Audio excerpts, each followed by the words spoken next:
Hey, it's Rob Lightfoot, proud two-time alum of Rowan University. And I'm Jessica Kennedy, also a two-time Rowan alum. And you're listening to Beyond the Brown and Gold. Rowan Radio 89.7 WGLS FM presents Beyond the Brown and Gold, a show that highlights the lives and memories of Glassboro State and Rowan University alumni. Now, here are your hosts, Rob Lightfoot and Jessica Kennedy. On today's episode of Beyond the Brown and Gold, we have a good friend of the Rowan Alumni Network. We have Troi Barnes, class of 2017. It was a little nerve-wracking. You were nerve-wracked? Well, because, Is that how you asked that? Yeah, well, I was nerve-wracked. Yes, I was. Thanks for asking.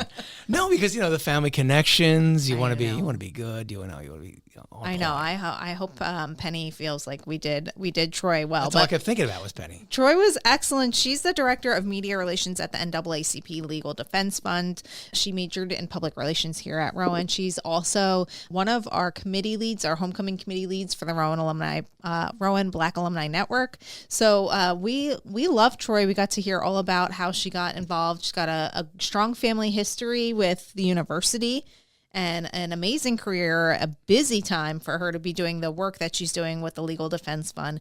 And she's just so much fun. Take a listen. Troi, welcome to Beyond the Brown and Gold. Let's first and foremost start with saying that you are a member of the Rowan University Black Alumni Network. So that's how we know each other very well. Mm-hmm. You've served on the homecoming committee. You were super involved in especially the 2024 homecoming. Yeah, second year in, about to get started on the third year. Very excited. Very exciting. We have big plans for homecoming. Oh, you want to put it out there now? Well, we're working on getting the show back up and running. And even before that, a nice little wine day at William Heritage, maybe. We're working on some plans. All so right, it's a little tease. Yeah, so we're excited about that. Thank you for coming in. You recently got a new job, and we were wanted to talk about all that, but we talked about our coffee order for about 20 minutes. Yeah, we did do that before we started the official podcast. But let's go back in time to little Troi. And how did you know about Rowan? I mean, that seems like a silly question because I know the answer, but tell everybody your history with the university. Okay, so yeah, Rowan, I think my family probably bleeds brown and gold. So my mother and father met here and they got married and, they had me.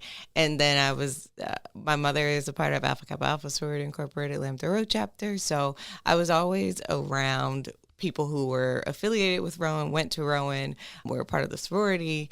So I was always on campus. And then when I turned about 12, my mom started working here, and she was the director of what was then called the Educational Opportunity Fund and MAP.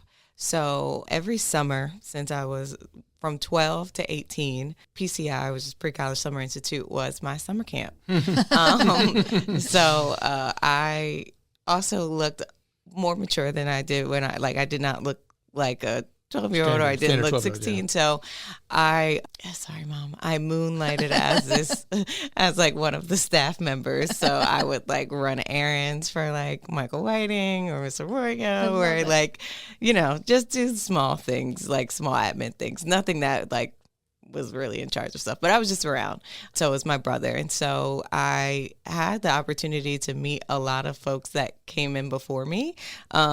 So that was a great time. And then when it was time for me to come to college, I was a football manager in high school, and I was really close with the athletic trainer. And because it had been my life for the past 3 years, I was like, I want to be an athletic training major. I want to work for the NFL, blah, blah, blah, blah, blah.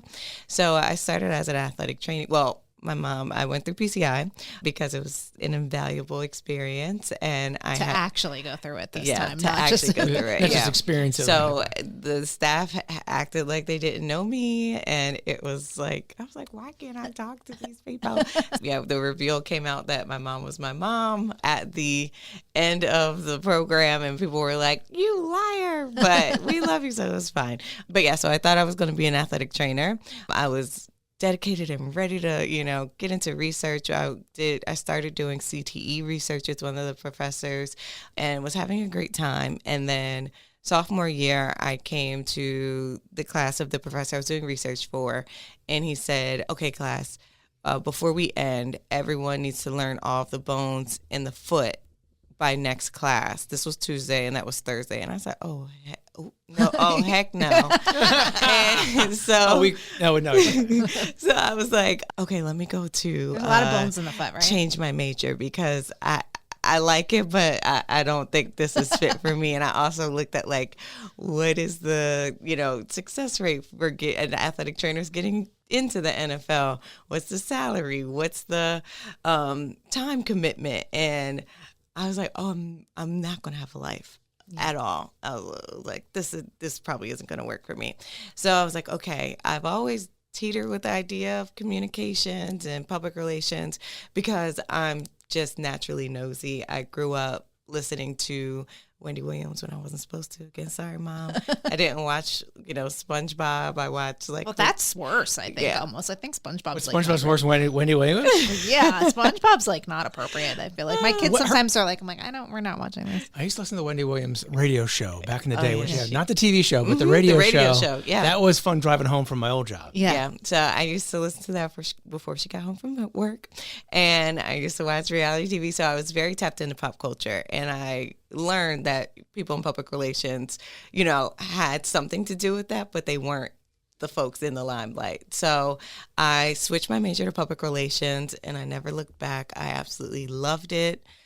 It was a great time learning from professors who have been in the field, who had, their kind of like war stories to share about PR when it came to crisis communications, national communications. And I was just so interested, but I still wanted a sports edge to that. So my senior year, I think, or my junior year, I decided to apply for an internship at NBC Sports Philadelphia.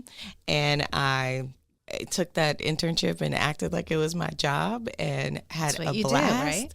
Yeah, and so that was great. But did I answer your question? Yes. I mean, we're practically at the end. The oh, apex you here. told me how I got it, how I knew about Rowan. Oh, so sorry. You took us down your whole Rowan journey. No, that's good. No, there's still more to add. Yeah, there's still so much more. So, all right, let's go back to PCI. Oh, yes. Let's give everybody context about what the PCI program is and what was your experience with it when you were a student. Yeah. So PCI is a 6-week summer program. It just preps students to get ready for what they should expect in college. It also gives you the opportunity to earn some college credits before you get started. Some of the folks that were in the program, they didn't have, the finances to attend university. So going through this program guaranteed some funding for them. Or on the other hand, they didn't have the grades. I was on the latter half where grades were a little shaky. And so you went through that program. You did not have your cell phones. You had classes. Yeah. You had how ironic you have 2 phones now. I know. Yeah. You had a strict schedule that you had to, make sure you followed, or there were repercussions from folks that worked for the program for 10 plus years and still do, like Miss Angie Pollard. So it was definitely a awesome 6 weeks. You made some lifelong relationships, and a lot of my best friends are from PCI, from that one summer where we spent 6 weeks together without our phones. Wow. That's a bonding experience. Yeah, that's huge. Yeah, that's great. Now, so what else were you involved in here on campus while you were? So I was involved. I was an admissions ambassador. Okay. I think I did that starting my freshman year. Which is a great spot for students, right? Yeah, I agree. Especially with like an outgoing personality like yourself, it works. Amazing. It fits. Mm-hmm. Yeah, and I also love history, so learning about all the history, it was like great. And I'd say if like you're ever nervous about public speaking, or in the future your job is public speaking, like being an ambassador is a great opportunity because you have an audience every day that you have to kind of cultivate a script for and practice and know a lot of information. So I think my sophomore year, I was promoted to an admissions ambassador coordinator. So it was 3 of us as coordinators, and we had to coordinate the schedules of about like 70 ambassadors and their schedues and what that looked like. So it was a lot of work, but it was great. And I kind of had a nice paycheck as a college student, which was like not normal. So that was great. And so we did that from year round.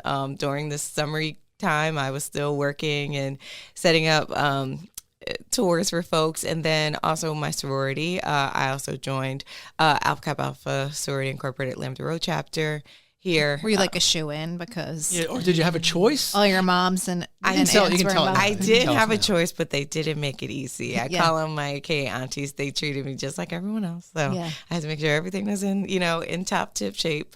But no, I did not have an option. I was going to say, I'm kind of thinking the way you described mom at the start that was not going to happen. No, not at all. And the aunties are a lot tougher than my mom. So I would have been judged for a very long time. But No, I've seen the AKAs. I've seen your mom and other AKAs when the students come in for like a picture, they're fixing them okay, like get your hair fixed, get your collar fixed, like present well.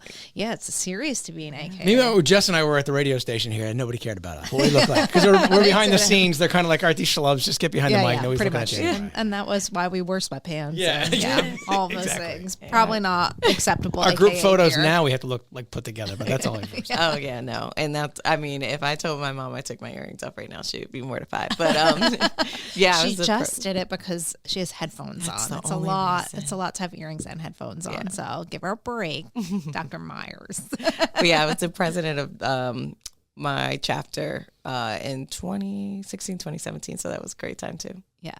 So, okay. So you have this great experience as a student. You're uber involved.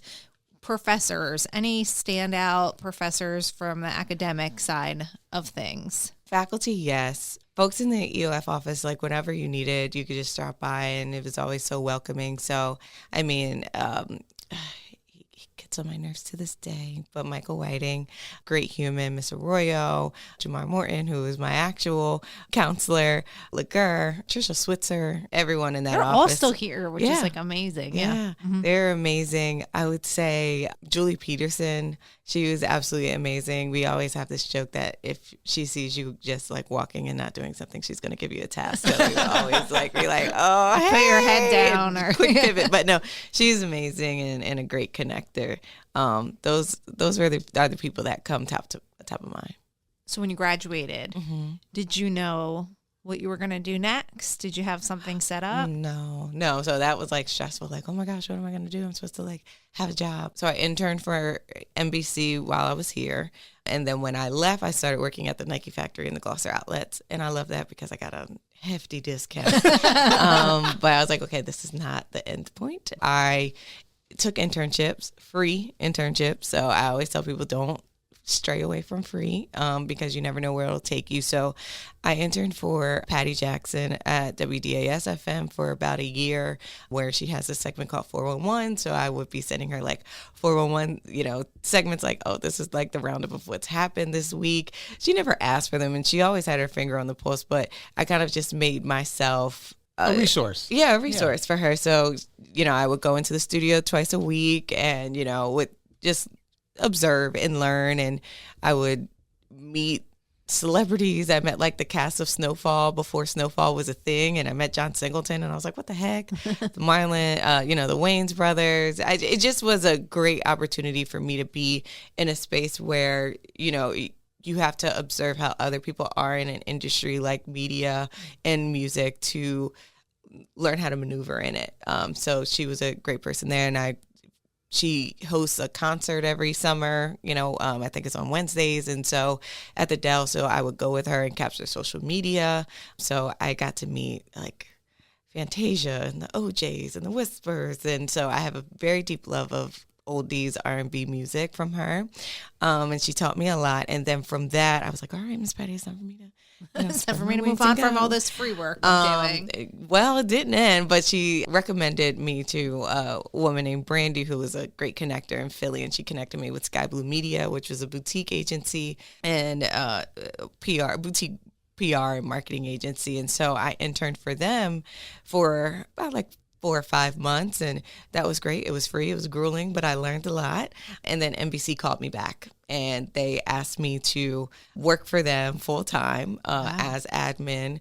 And I was like, of course, yes. And luckily that was I'm doing so much free work. Yeah. Please. Would you like to pay me? Please, somebody pay me. And then that was during the Super Bowl season, the 2018 Super Bowl season. So that was a great ride to have a front row seat there. So that's how I ended like my first post-year grad. So I was like, still don't know where I'm going to land, still don't know what I'm going to do. I don't want to be an admin, but this is a stepping stool. And a step in the door at a huge media company. So it's like you put your foot in wherever they let you. I tried to be a page. Did I ever tell you that? No. I tried so hard to be a page for NBC.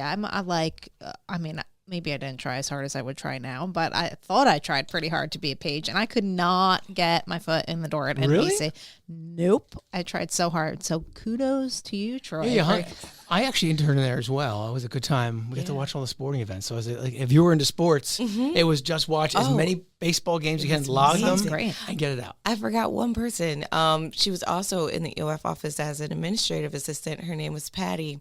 Her husband worked at NBC Sports Philadelphia. And so she was like, hey, this great girl, she applied.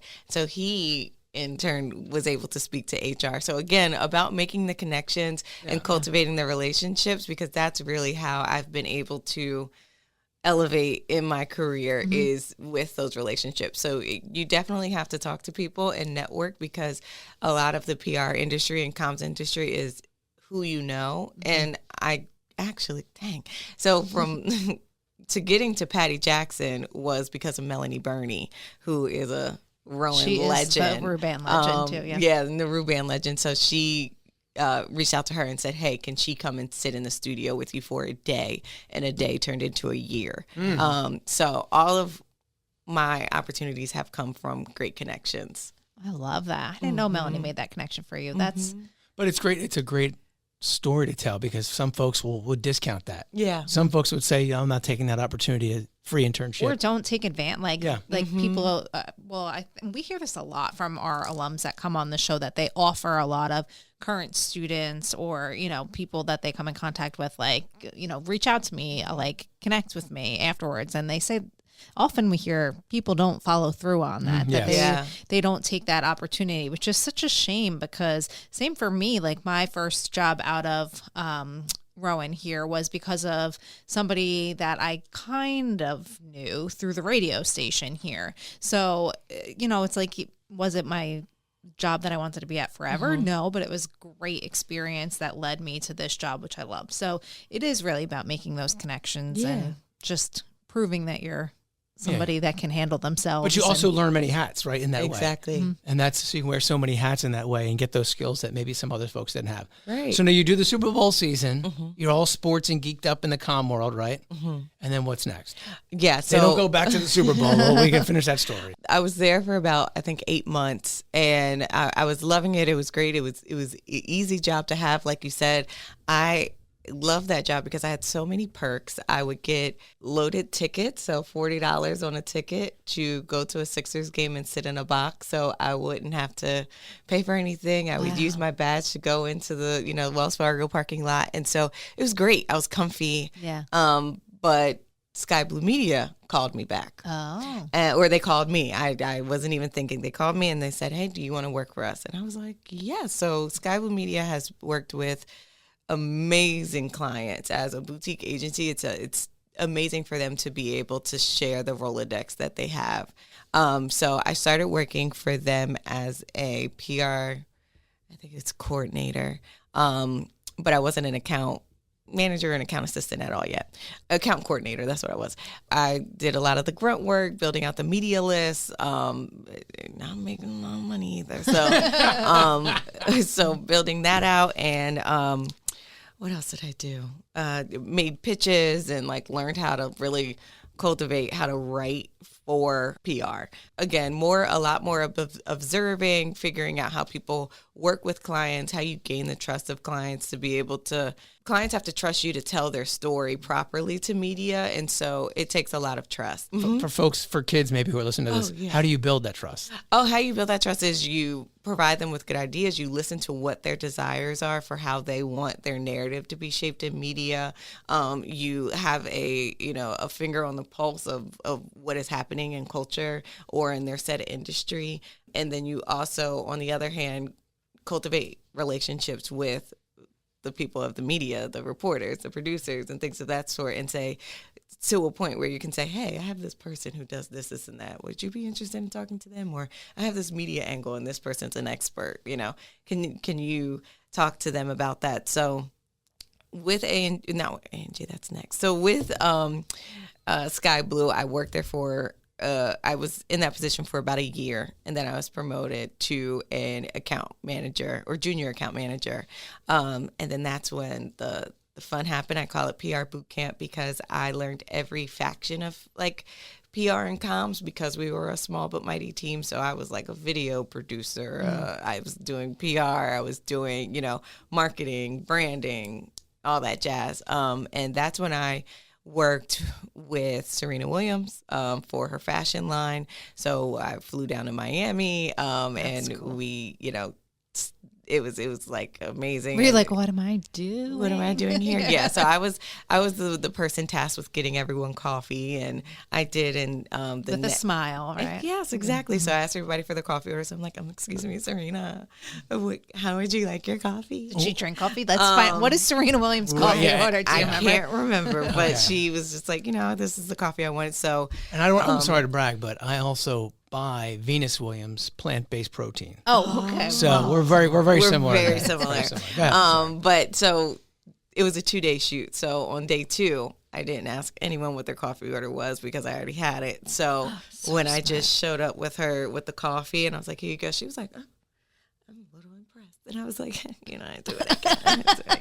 So that kind of like stuck with her, just for that moment. I'm a blip in her memory. She's probably thinking about it right now. What happened to that girl with that coffee? So it was really fun working with her and working with who else? Oh, so we did her New York Fashion Week shows. So that was like a whole nother world of like inviting celebrities and having them come. Like Gayle King was like, hello, where do I sit? I'm like, Gayle King. Oh my gosh. The Kardashians, Lala. It was like really like as a 22-year-old, like WTF is going on moment. But it was very cool. I have this picture of like, we had to make a long table, like our seating chart, and like make like sticky notes with different colors that show variation. So that was crazy. I also, my anchor client, though, while I was there, was the African American Museum of Philadelphia. I would pitch their exhibits that they would have during like each season, and I was with them for about like 2 years. So it was really, I got very familiar with the team that worked there and what they had going. So I'll tell you a funny story from working with them. When Michelle Obama was on her Becoming tour, she was going to different spaces and places, and one of the stops were Philadelphia. So it was a quiet day in the office, and we were on Broad Street, and the museum's not too far. So I'm just sitting there with one of my other colleagues. We're both in like the same position. And I just get a headline email, Michelle Obama at AMP. In the text, it says, come now. So I'm like, what do you do? Because I'm not even the lead on this account. Like, so the lead was on NJ Transit heading to New Jersey for another client. So she was like, go, get in an Uber and go. So we get in an Uber, we're running, we get to like a block or two ahead, like right before we can go. We have to get out of the Uber, sprint. Secret Service is at the door. The president of the museum is like, they're good, they're coming. We slide in, no clearance. They didn't do any background checks. They're come on in. What? They're just trusting the museum manager. I am as close to y'all as I was to Michelle Obama. And I'm like taking pictures, and Secret Service was about to like bump me out the way. And they were like, no, she's good. She's with us. I was like, oh, yeah. So, like, I got to see her, like, if Did you get one with her or no? No, but it's okay. I know. You still know it happened. Yeah. I know it happened. It's in my Google Photos, and, that's my job, to be in the background. Yeah, it's that moment in her documentary when she's sitting in a round table, a round circle speaking with young Black girls. That was what I got to see happen and come to life. So that was super dope. And by the end of my time, I worked with Marley Dias, the founder of 1,000 Black Girl Books. I worked with Alicia Garza, who was a co-founder of Black Lives Matter. And then I ended my tenure there working with R&B singer Jill Scott. So during that time, I reflected and I was like, I did a lot of work representing Black women, representing, Black organizations and Black initiatives. We did something with Planned Parenthood, and I was like, this is super dope. I really like amplifying stories of Black women and things of that sort, but it was a lot of work and very taxing, and I realized it was time for me, time for a change. My grandparents were getting older, and it was COVID. So I was a little burnt out. Yeah. So I was like, I'm looking for a change. And then so COVID happens. Yeah. COVID happened. So like one day you just take your laptop home and you're like, 2 weeks. It's so much fun. And then there was nothing to do or eat. Right. And then it's like 2 years, boom. So I'm like, okay, this was a lot. So yeah, I applied to a job on LinkedIn.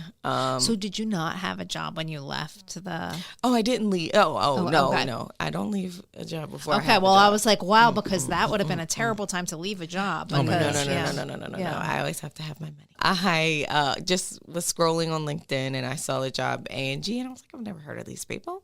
And I looked and I loved what they had on their website, and I just did those quick LinkedIn. Oh, Chrissy, I don't know, y'all aren't looking for jobs, but the quick LinkedIn, quick apply. Thanks a lot there. No problem. Wink, wink, hint. But the quick apply. So I applied, and then I was just sitting on the couch a Friday night, and it was like, we'd love to interview you tomorrow, on Monday. Wow. So I was like, oh my God. So they interviewed me on Monday. The HR person did.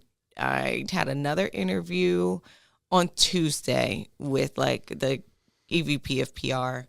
And then they gave me a test to do, I had to put together a pitch deck about a campaign they made up. Thursday, I met the SVP, and Friday, I was told I got the job. Wow. What a quick and efficient process. I've never seen anything like that before. Yeah, they said that they were at the end of looking for folks and they didn't find anyone, and then my application popped in and they were like, interviewer now. So it was definitely fast track. But that was my first interview out of all of what I just spoken about. That was the first time I've interviewed for a job. So what was that feeling like to know that you were going in for, and then it was all week long? What were you telling the company that you worked at that you had to keep? I got a call. I was like, I have to talk to so-and-so, a client at 2:00 from 2 to 3. Yeah. So I can't. That's tough. So yeah, I would just put time blocks on my calendar and lie. Because it was virtual. Yeah, then. and were you? Yeah, they were virtual. This was all during COVID. You were interviewing like this? Oh, okay. Right at my dining room table. Yeah. And yeah. Oh, that's so great. Because nowadays it's or how it used to be too. If you're not interviewing virtually, it's you got to get up. You're wearing a suit to work, and somebody's like, "Oh, you got a suit on today, and you're out this afternoon." Oh yeah. No, it was very easy and it was efficient. So I started in the end of December in 2020, and then that's when I started working with the NAACP Legal Defense Fund, but they go by Legal Defense Fund. They were founded by Thurgood Marshall, and it's the premier legal organization fighting for racial justice in America. So I was like, I've heard of them and what they do, but I got into the weeds of it all, and I just was onboarded right after they sued President Trump for. It was an executive order. It's one of them. So they had sued him for it, and I was like, oh, that's really interesting. That's cool. And then from there on, because I had the cultural competencies of the previous work I did with the Black focused organizations, they just added me as the team lead, and I worked with them for 3-ish years. Then they stole you. No, they did not steal me, Angie. I inquired. Yeah.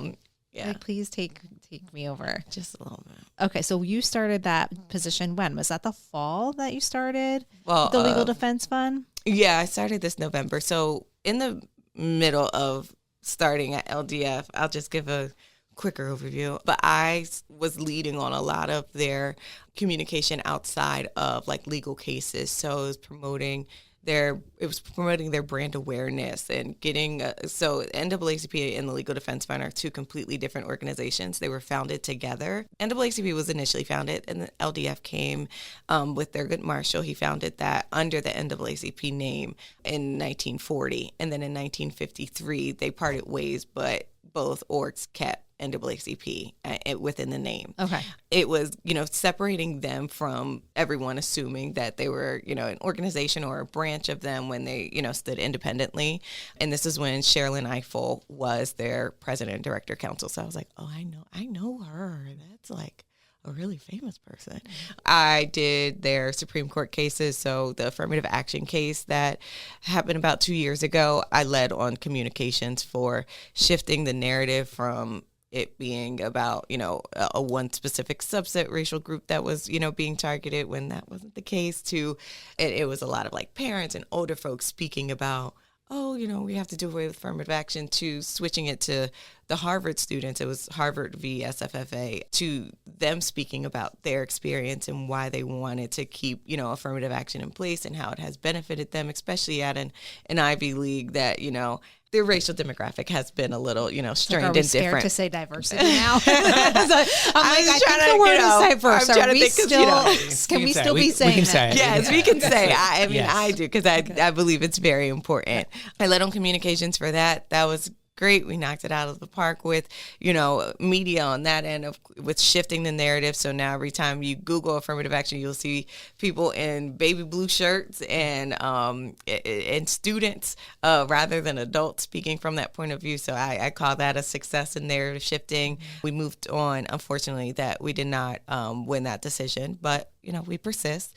And then we moved on to 2 redistricting cases, one in Alabama, another one in South Carolina. And then at the end of this month, I'll be leading on my 4th Supreme Court case for communications with another redistricting case, Louisiana v. Kelly. So anytime it came to thinking about shifting narratives, speaking nationally about high-profile cases, that's when I was called. And when you say shifting narratives and the drafting of communication for these pieces, who is your first target media, then target audience, and like who are you trying to reach? Depends. It all depends on what we want to accomplish within the case. It depends on who are the decision makers, or who are the folks that we want to speak up about an issue. How do we shift that? So that can be locally, if it's a more so local issue, it hasn't gone national, but we need local media to pay attention to it. We need to, galvanize the residents that are in that said city. Then we will go local. We'll go local radio. We'll go local broadcast. We'll go local print.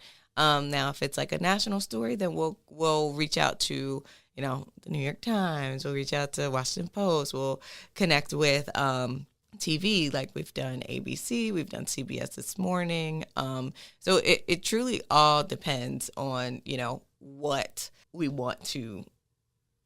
the story that we want to tell to media, because legal can get so lofty and people can get lost in, the words. And so I make it simple so people are able to see what the problem is, how it can be solved, and what their specific call to action is. This is an interesting time in history just to work in your position. So what is that like for you as a woman of color, someone who came up through the PCI program? Like, what is it like for you to have this kind of position now, and just the environment that we're living in? Yeah, I say it kind of feels natural because my mother always instilled, our Black history in us, even outside of school. We were going to the Million Man Marches in D.C. I have a picture of my cousin and I knocked out in strollers at the Million Woman March in Philly, 20 some odd years ago.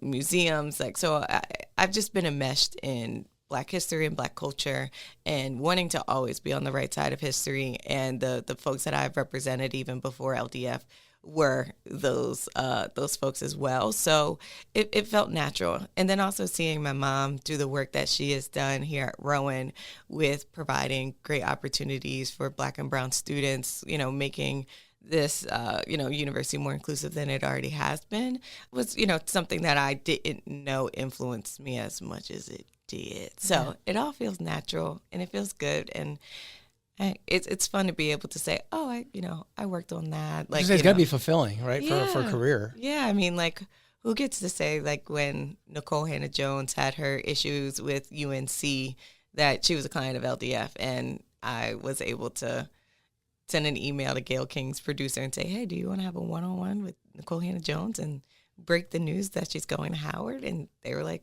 yeah. So people don't get to say that often. Yeah, so cool. That was so I like to be able to be, cultivate those special moments and make sure it's done right. And how long are those highs before you go right to the next spot? Oh, I say it's like a wedding. You do all the planning, you get there and you're like, oh, it's 10 minutes? Yeah. Oh, okay. Next emergency. Yeah. And there's a shortage of emergencies in the work that you do, I'm sure, right? Yeah. So you're a little family of change makers, but it's heavy work. It's I'm sure weighs on you. What is Troi doing? She's not changing the world. I've really gotten into like reading and audiobooks. So like it's been a thing that's happened like over the past like few months where I need some escapism and I don't want to like look at a TV show or like pay attention to that or scroll on TikTok. I will download a book or audiobook depending on like what my schedule is, and I'll read a romance novel or series, and I feel recharged and ready to go. I also am trying to do better with like taking breaks and pivoting, but the last month or so has been quite hectic, so I'm starting to find that rhythm now. Yeah. What's your most recent read? Should we recommend it to the masses? No. Okay. Okay, so romance. That was fair enough. Oh my gosh, she really begged off of that one. I could give you my favorite author. So Okay. I love Kennedy Ryan's writing, and then there's another one who she wrote Only for the Weak. So those are like the ones that are like the top ones that I read, but I won't go into depth on the titles. Now, hopes and dreams for your involvement with the Black Alumni Network. Oh, I mean, they've already come true. And thanks to you, Jess, and Chris.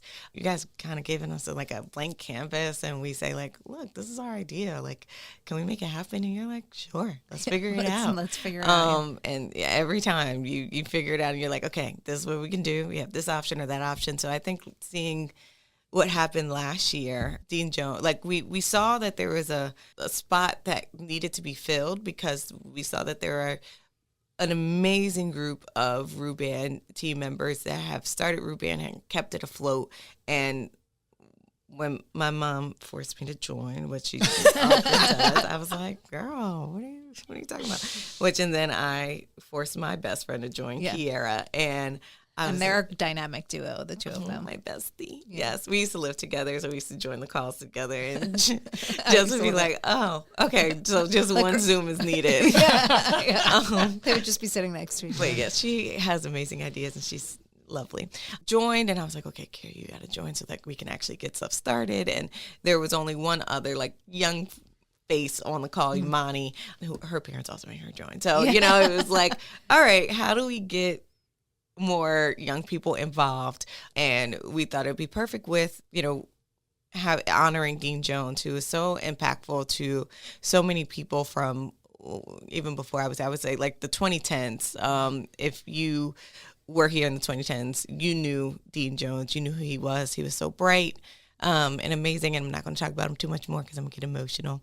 But he was like an uncle to me because I've known him since I was young. And when he passed unexpectedly and quickly, it broke a lot of hearts. So we were like, okay, how do we bring everyone together? Because people will always say, well, what's going on with that? Like, we need to come together. We need to do something.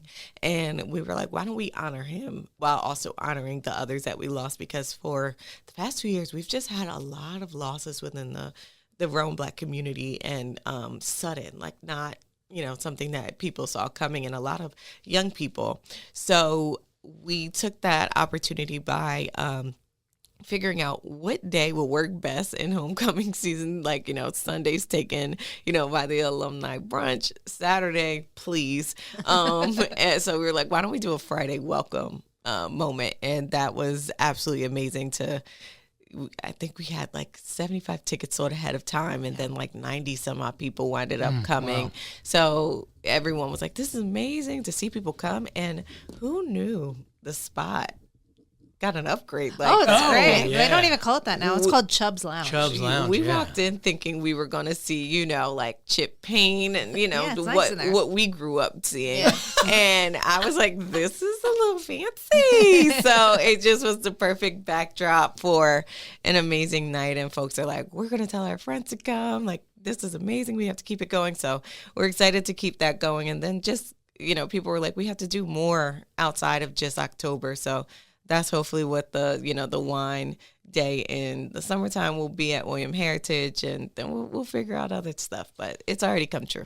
But I feel like this is a great opportunity to do a little commercial, right, for how folks can get involved. You got engaged in the university as an alum, so maybe maybe Jess, you can talk to folks about how they can get involved. I'm going to interview you both now at the same time. Absolutely. Yes, well, yes. I mean, we are a dynamic team of 4 in the Office of Alumni Engagement, but we offer a lot of different ways for alumni to get involved. And one area that we're really trying to expand is our shared interest group. So the Black Alumni Network is our oldest shared interest group that we have on campus. And we've kind of been working really hard over the last maybe 3 or 5 years to kind of bring Ruban to the next level and utilize Ruban as a way to test kind of what works and what wouldn't work with shared interest groups, and then use all the successes that they have as a template for future shared interest groups. So we're actually looking to bring an additional staff member on to kind of manage regional groups and shared interest groups, which is really exciting for us in the alumni office because we'd like to see other groups kind of pop up and have the success that Ruban has had. So if you're interested, as always, you could reach out to us, alumni@rowan.edu, or check out the Rowan Alumni website for opportunities. But the Black Alumni Network is an amazing group of folks that I've had the pleasure of working with almost 10 years that I've been here. It's wonderful to see new faces get involved. Some, a lot of our grads that started are 80s grads, 70s, 90s grads. So to have the 2000s represented has been really nice. And Troi and Kira have been amazing in making that happen. And Jess gets very attached easy. Well, I love her Goldens, and she loves it. It is a reciprocal relationship because we are like, Jess, what do you think about this? Jess, what do you think about that? We love working with Jess. Listen, all my groups, they all have my cell phone number. Yes. I'm talking to one of my Goldens at 2 today, just to a chat to catch up on the phone. So yeah, that's the nice part about working in the alumni office is those. This is great too because we get to interview folks, but when you work with a group over and over again and you get to establish those years-long relationships, that's something really special. So we didn't ask this, but there was no pressure to go or interest in higher ed? No, not really. Because you were the ambassador, the family was here, you grew up here, there was no interest to say, that kick the can on that. That wasn't my ministry. I will say I did have the opportunity while I was a student to have a meeting with Joe Cardona. And so I spoke with him and he gave me an AP style book that was his. He was like, take this, you'll need it. He gave you his AP style book? Mm-hmm. Wow, that's come that on, must Joe. be his most prized possession. Yeah. No, truly.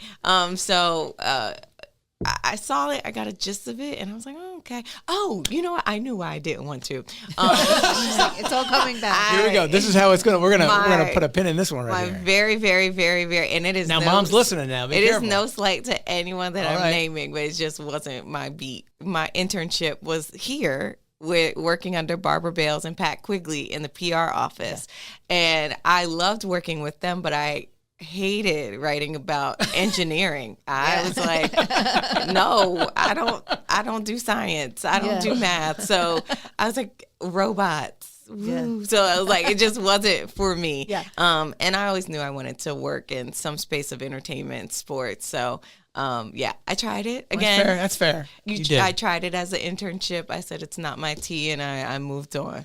Love it. Well, what's next for Troi? Rest, but also doing a lot more work, staying in the work and just, fighting for our democracy. All right. That was fun, Jess. I think one of the lessons we learned is, guys, don't change your phone number or your email address so your old employers or internship folks can get in touch with you. Yeah. How many folks did she say reach back out to her, right? Yeah, absolutely. All those good networking opportunities she took advantage of. That is such an important skill, just a people skill to have. And people don't call you, by the way, if you're a jerk. Right. Right. So let's not burn bridges when we're leaving here. But she was fantastic with all the stuff she did at NBC Sports Philadelphia. Then she had the boutique PR agency that she worked at for a little bit. Worked with Patty Jackson at DAS, so very cool. Yeah, she's an awesome person. We're so glad that she's highly involved with the Alumni Association. We're excited to see all the things that we can keep working with Troi on, and we're excited to follow her career. And we hope that you enjoyed today's episode. If you're interested in being interviewed and you think you would be a great guest, you can visit go.rowan.edu/BTBG guest. And you can tell us why we should bring you on the show next.